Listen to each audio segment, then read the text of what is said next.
La flecha ha simbolizado la lucha del hombre por la sobrevivencia. El amor. El crecimiento y decrecimiento de indicadores. Las directrices sociales. Y ahora, la conexión con la Universidad Autónoma de Colombia. Este es Link U.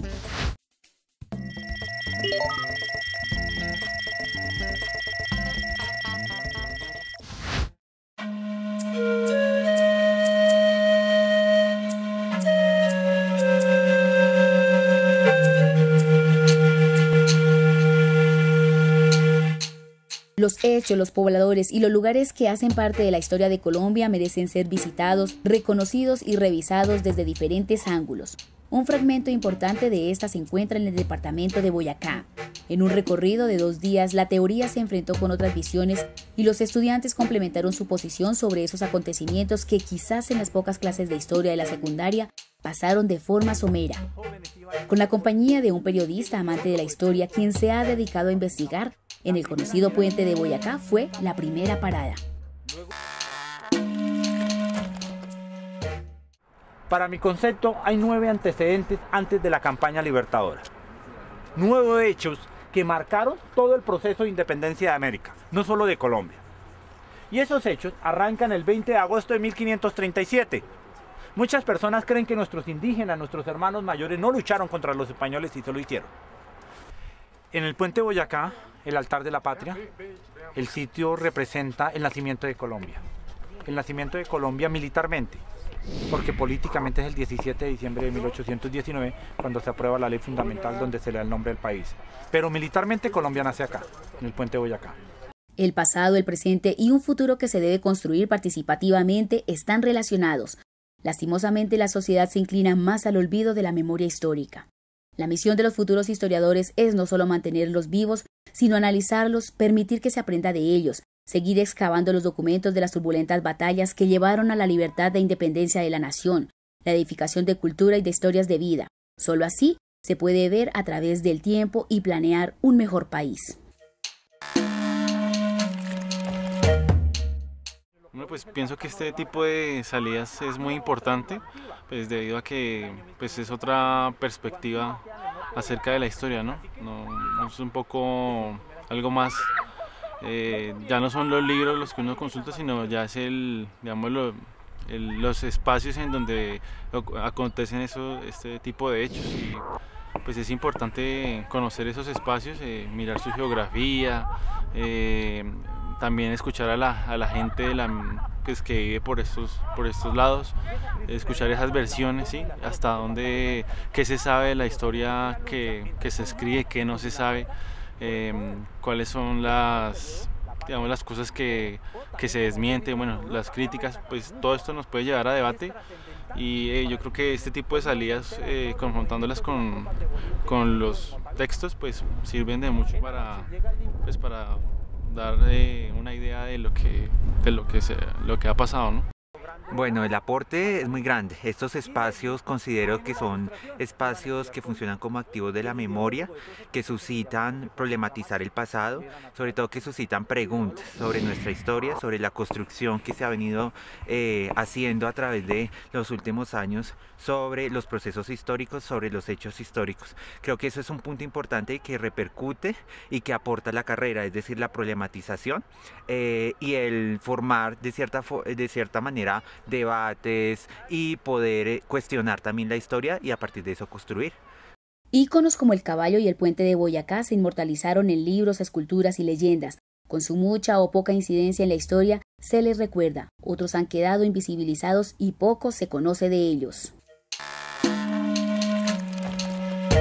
¿Por qué? Como les digo, las tropas españolas se habían apoderado de los sitios estratégicos. Pero Barreiro comete un error, adjudicarse el triunfo antes de haber terminado. Los partidos de fútbol hay que esperar que el árbitro pite, pero él se adjudicó el triunfo antes. Bolívar, que se encontraba hoy en el cerro que se llama Cerro Bolívar, detrás de la casa Varguitas, dice: Virgencita de donde hacen tiestos, ayúdame, se nos vino la caballería encima. coge su gorra en la mano, se monta en el caballo el muchacho y grita: Mojica, Infante, Carvajal, este es el momento de triunfar o morir, a la carga. Hay muchos hechos de historia, lo podemos ver. El tema del caballo, es un mito. El nombre del río, una farsa, una mentira. Nada tienen que ver los sacerdotes teatinos en la independencia de Colombia. Absolutamente nada. Y muchos temas, la participación de las mujeres, nunca se resalta la participación de las mujeres en el proceso de independencia. Son miles de mujeres. La profesora Nelisol Gómez de Ocampo hizo una investigación donde descubrió cerca de 2000 mujeres que lucharon en el proceso de independencia desde la época indígena hasta los comienzos de república. Más de 1000 mujeres, desde 2000 mujeres, perdón, hicieron parte de la lucha de independencia y tampoco se resalta eso. La mamá del padre, Andrés María Gallo. ¿Por qué esta señora colabora mucho? La familia de ella fue víctima de la época del terror. José Cayetano Vázquez, uno de los fusilados en el Paredón de los Mártires en Tunja. Eternamente vive quien muere por la patria, fue la frase que él dijo antes de morir. Se convierte en mártir y a la vez en heroína. Y de allí viene otra batalla muy importante, que es la de Gámeza. Puente Gámeza, hoy conocido como Puente Reyes. 3 días dura ese enfrentamiento, 9, 10 y 11 de julio. El héroe Juan José Reyes, patria. La participación de los niños, aunque militarmente no era permitido, pero ellos participaban en otros oficios, de mensajeros, las mismas mujeres eran mensajeras, el correo humano. La participación de la iglesia fue primordial en el proceso de independencia. Recordemos que si miramos la historia de la campaña libertadora, los curas en todas partes ayudaron.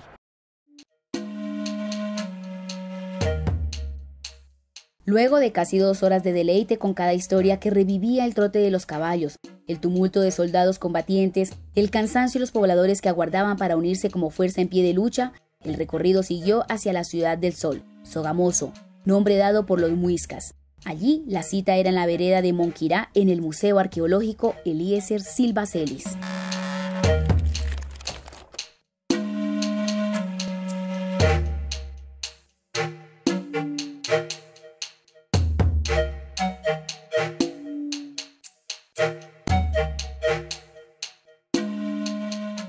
Y este es todos los huesos, este es el doctor José Vicente.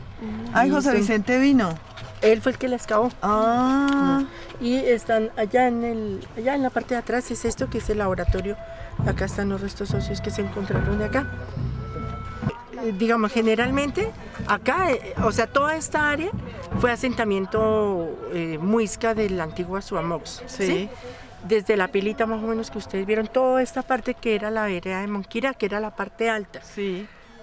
Y ellos no tenían el cementerio aparte y la vivienda, sino que convivían con sus muertos, entonces por eso se habla de una necrópolis. Esto se ha dejado in situ, o sea, no se ha excavado, se excavó lo que, digamos, está construido. O sea, cuando llega Silva Celis en el 42, él es delegado por el Ministerio de Educación Nacional a través del Instituto Etnológico, con el fin de que reconociera dónde había sido el asentamiento de la antigua Suamox, con Hernández de Alba. Sí. Ellos llegan y empiezan, pues bueno, ya tenían documentos de archivo y otros estudios históricos, entonces llegan acá y Silva Celis se queda y empieza a hacer prospecciones en toda esta área, pues también tradición oral, y a recoger mucho material. Estamos ubicados en Sogamoso, llamado antiguamente por los muiscas en lengua chipcha, porque los muiscas pertenecen a la familia lingüística chipcha, Suamox, que quería decir Sua Sol, y Mox como pueblo o morada del sol. De ahí que a Sogamoso se le siga denominando la ciudad del sol. El museo queda ubicado hacia el oriente del actual municipio, en la vereda de Monquirá, y este territorio perteneció a la ocupación, parte de la ocupación de esa Suamox. Suamox se caracterizó por ser el centro espiritual, religioso y moral más importante del territorio muisca, comprendiendo los altiplanos de Cundinamarca y Boyacá, el altiplano cundiboyacense. Sogamoso fue el centro religioso de la comunidad muisca. La historia que ratifica la vida de los antepasados en esta región del altiplano cundiboyacense se compila en el museo fundado y creado por Eliezer Silva Celis, etnólogo y antropólogo que durante su vida hizo grandes aportes para la antropología y arqueología colombiana. Fue fundado, o sea, desde 1942, cuando Silva Celis es enviado por el Ministerio de Educación Nacional con el Instituto Etnológico Nacional, y Hernández de Alba a que ubicara dónde había sido el asentamiento de ese antiguo Asuamox. Entonces, desde esa época, Silva Celis empieza toda una labor de investigación. Se sorprende cuando empieza a ubicar los hallazgos de entierros asociados con las huellas de los postes de vivienda, muchísimo material arqueológico. Él denomina desde ese momento la necrópolis muisca y luego empieza el trabajo ya de reconstrucción, proyecta desde ese mismo momento un museo donde se exponga todo ese material, se conserve, se divulgue. Años más tarde, ya en el 53, pasa a ser dependencia de la UPTC y es así que el museo ya tiene más de 70 años de fundación y ha sido todo un proceso de vida. Cuando se cortó este palo para traerlo, se le hizo el estudio de los anillos del árbol para saber la edad del árbol y ya pónganle cuántos años creen que tenía el árbol. 500. 500. Entonces, como dicen los mamos, la naturaleza se confabuló para que Silva Celis lo pudiera cortar y traer, porque ya eso hoy en día es imposible. Y colocarlo ahí como símbolo y unión entre la madre tierra y el universo. Y pues toda la simbología, como le digo, pues también basados en los estudios, las mismas mantas que están acá. El Museo Arqueológico Eliezer Silva Celis, adscrito a la Universidad Pedagógica y Tecnológica de Colombia, expone diversos objetos y artefactos concernientes a la cultura muisca. Sus alrededores atesoran elementos que dan fe de una vida pasada. Por eso se conservan in situ las evidencias arqueológicas de culturas, maneras de vivir y asumir el mundo. Asimismo, una de las mayores obras de Celis fue la reconstrucción del Templo del Sol. Tejer esto es difícil, ellos piensan que eso es muy fácil, pero se tejía, porque esto no lleva puntillas, eso no lleva alambres, no lleva nada, solamente el tejido y fique, tanto de la parte interna como la pared externa. Los muiscas tenían entre esas dos paredes una pared de barro, de tal manera que hacía que las viviendas eran totalmente frescas. Si había mucho frío adentro, pues aquí se conservaba el calor, y lo contrario, si había mucho calor acá, afuera, esto era fresco, porque el barro es lo más térmico que hay.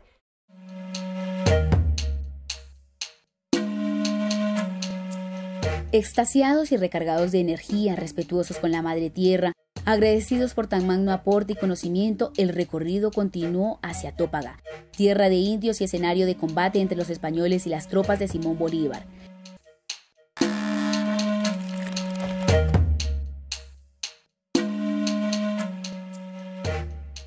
Bienvenidos al municipio de Tópaga. La idea de que hoy viniéramos acá tiene que ver precisamente porque este es un lugar bastante significativo de nuestro pasado y del periodo colonial. Tópaga fue un pueblo de indios y básicamente lo que vamos a encontrar hoy es ese testimonio, digamos, desde un punto de vista urbano, arquitectónico, religioso, ¿cierto? De lo que hoy tenemos la fortuna de poder ver como legado. Dentro de la documentación que nos habla acerca de estas comunidades muiscas, pues nosotros tenemos las crónicas, ¿sí? Y las visitas, por ejemplo, ¿sí? que se hacían.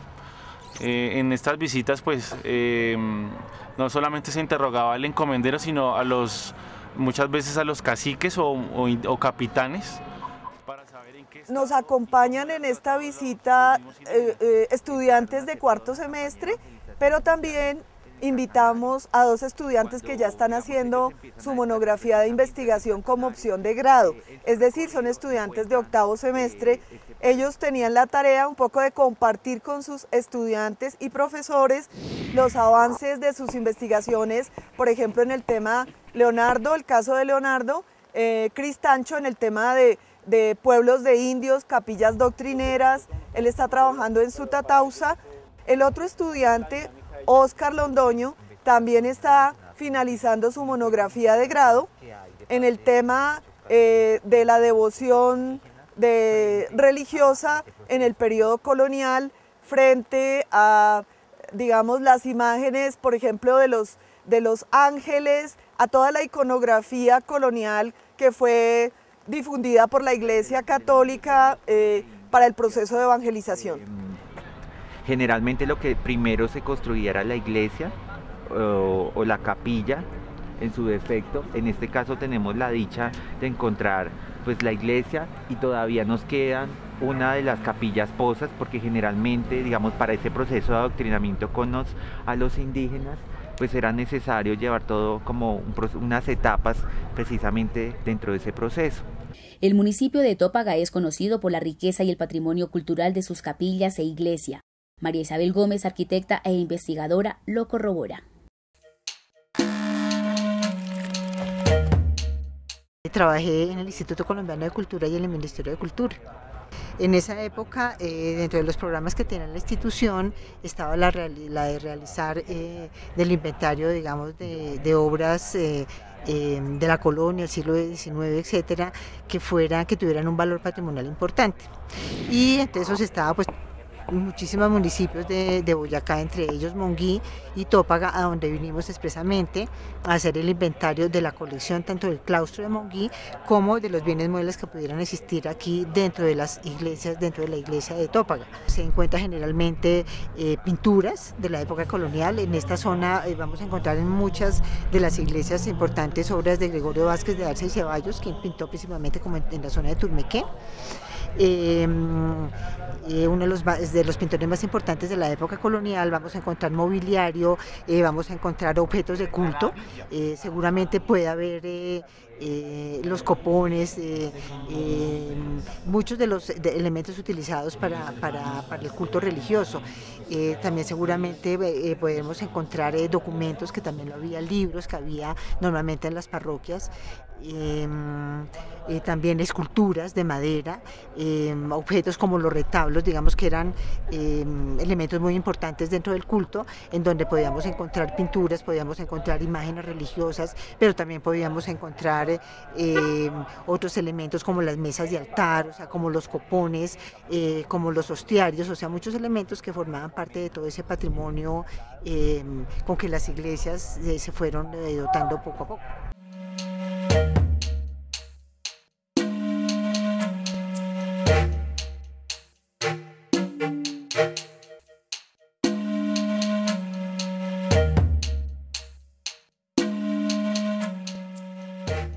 La historiadora y paleógrafa María Mercedes Ladrón de Guevara, en su recorrido investigativo sobre la evangelización de los indígenas, constata que no fue un proceso fácil. La persecución por la que pasaron los aborígenes terminó llevándolos a perder sus costumbres, dioses e identidad.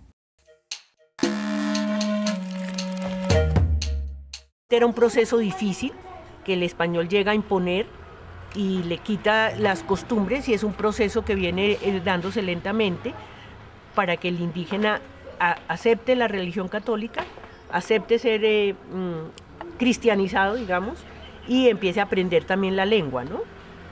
Porque era importante aprender la lengua. De hecho, a los indígenas que llama el visitador real a dar testimonio, siempre hay un indio ladino. El indio ladino es el indio intérprete, el que ya sabe español y está cristianizado, que le hace la pregunta a los otros indios que no saben el español, y ellos contestan y él es el intérprete. La morada de animales como el conejo sabanero, el venado de cola blanca, guatines, águilas, cóndores y muchas especies más fue otro punto estratégico para los indígenas, quienes tenían allí otro regalo de la madre tierra para rendirle culto.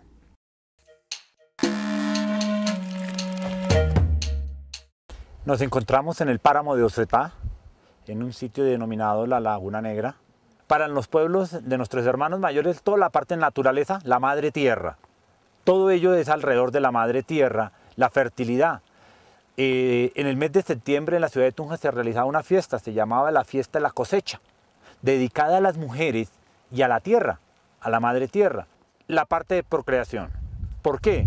Porque la laguna del pueblo indígena dice que la laguna de Iguaque emerge la madre Bachué con Iguaque, y de allí surge la vida del pueblo indígena. Por último, el pueblo más lindo de Boyacá, declarado en 1980, gracias a su aspecto colonial, riqueza arquitectónica, cultural y paisajística, abrió sus puertas para recorrer algunos monumentos construidos entre los siglos XVI y XVII, la Basílica Menor de Nuestra Señora de Monguí, la Capilla de San Antonio de Padua y el Puente Real del Calicanto. Esta experiencia y contacto con la realidad pone peso sobre los hombros de los estudiantes. El tema central de esta salida es el tema de los pueblos de indios. Y vinimos a Tópaga y a Monguí y también a Sogamoso para ubicar, identificar los vestigios y lo que se conserva aún de lo que eran los pueblos de indios de los siglos XVII y XVIII en la Nueva Granada. Las salidas pedagógicas son una herramienta fundamental para nuestra carrera, primero porque ayudan a comprender los conceptos que se han elaborado en las investigaciones históricas sobre el terreno. Cuando hacemos recorridos para mirar la arquitectura, para mirar las costumbres o tradiciones que puedan sobrevivir, para mirar las construcciones religiosas, por ejemplo, el arte colonial. Cuando uno va al terreno y realiza ejercicios de observación sobre los temas que se investigan, esto crea una mayor sensibilidad en los estudiantes y una mayor conciencia de la importancia de investigar y hacer investigación histórica sobre las diferentes regiones, culturas y territorios en Colombia. Cotejar lo aprendido en las aulas de clase es fortalecer el conocimiento, acercarse más a la realidad y palpar los estilos de vida de las diferentes tribus indígenas que habitaron estos municipios boyacenses en la época de la colonia. Muchas veces los libros que uno lee tienen una visión particular del escritor, ¿sí? Pero uno al ver personalmente todo este proceso, digamos que puede que estés que cambie tus perspectivas o que se reafirme. Entonces es algo muy interesante y constructivo sobre todo. Es muy importante porque entramos en contacto con la historia que vemos, digamos, en teoría. Entonces podemos entrar en contacto con los monumentos, o como en el caso de hoy, con las capillas, con las iglesias. Entonces, desde ese punto de vista me parece importante, me parece vital que la universidad o la carrera pueda organizar este tipo de actividades. Lo que se ve en el aula de clase pues es muy necesario porque se trata de formación. Uno como, por ejemplo en el caso mío, como aficionado a la historia, necesita una formación para aprender a analizar, para aprender a problematizar los asuntos de la historia, para aprender a entenderlos y ya más adelante podemos entrar a ver lo que estamos aprendiendo en el salón de clase, a verlo ya en la práctica. Y la práctica pues son los archivos, la práctica son los museos y este tipo de visitas que como decía anteriormente nos permite entrar en contacto realmente con los fenómenos que se han producido en todos estos pueblos. La misión de los historiadores es no dejar morir hechos, es exhumar el pasado, revivir y difundir esos procesos que le dieron paso a una nueva vida, pero también a la pérdida de cultura y costumbres. Pues con la llegada de la colonización, la historia dio un giro que tiende a convertirse en un Alzheimer, aún más cuando las clases de historia en los colegios van en decadencia. Es necesario divulgar nuestra historia, es necesario escribir nuestra verdadera historia y llevarla a los colegios para enseñarle a los niños, para enseñarle a los jóvenes nuestra verdadera historia. Entonces, desde mi punto de vista, es un proyecto en el que estoy empeñado, que es escribir la historia para poderla enseñar a nuestros jóvenes y que, por ejemplo, en poblaciones como Monguí, como Tópaga, como Mongua, que estuvimos hoy, que la gente del pueblo principalmente conozcan la historia de su pueblo. Entonces, que el Ministerio de Educación esté abandonando la práctica de enseñar la historia, pues me parece grave, pero pues ahí venimos los que estamos estudiando para tratar de trabajar en proyectos de divulgación de nuestra historia. Pero no solo es función y compromiso de los historiadores, el deber es de todos y de los gobernantes quienes deben propender por invertir, promover, cultivar y difundir cada parte que significa arraigo, historia, cultura, un ayer, un hoy y un mañana. Creo que el Estado y las políticas de Estado muchas veces, y sobre todo el tema cultural, no es tan relevante, no resulta tan relevante precisamente en las políticas ni siquiera educacionales. Entonces, a veces resulta que es muy complicado. Creo que las entidades privadas en algunos momentos dan un impulso mucho más que lo público, apoyan mucho más. Sin embargo, creo que pues hasta en los últimos años lo que se ha venido es como tratando de poder acoger nuevos espacios y visibilizar el papel del historiador para que el Estado pues sea más activo y agencie más el apoyo.